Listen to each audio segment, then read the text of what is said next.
প্রতিহত করতে হবে। আমার আজকের এই বিক্ষোভ মিছিল পূর্ববর্তী সমাবেশে এ পর্যায়ে বক্তব্য নিয়ে আসছে শহীদি কাফেলা বাংলাদেশ ইসলামী ছাত্র শিবির কেন্দ্রীয় কার্যকরী পরিষদের অন্যতম সদস্য সিলেট মহানগর শিবিরের সংগ্রামী সভাপতি প্রিয় ভাই শাহীন আহমদ। বক্তব্য নিয়ে আসছেন প্রিয় ভাই শাহীন আহমদ।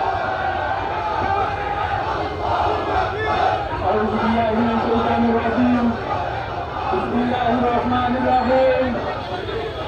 সংগ্রামী উপস্থিতি,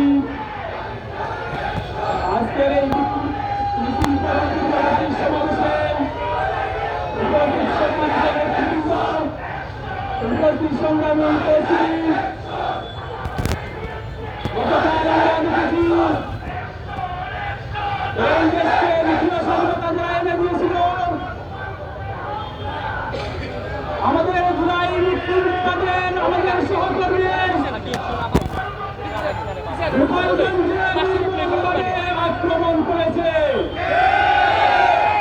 আমরা এর তীব্র নিন্দা ও প্রতিবাদ জানাচ্ছি। আমরা আজকের সমাবেশ থেকে বলতে চাই, এখনো এই দেশ থেকে ফেসিবাদের নির্মূল হয়নি। ফেসিবাদের নির্মূল করতে হবে। আমরা এই সমাবেশ থেকে আহ্বান জানাই, দেশবাসী সহ আমরা ঐক্যবদ্ধভাবে আবারও আন্দোলন করে এই ফেসিবাদকে এই দেশ থেকে একেবারে নির্মূল করতে হবে। সংগ্রামী উপস্থিতি, আমাদের মধ্যে দুটা বিভক্তি রাখা যাবে না। ঐক্যবদ্ধভাবে এই জুলাই স্বাধীনতাকে অনুসরণ করতে হবে।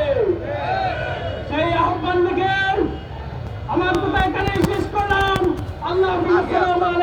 আসসালামু আলাইকুম।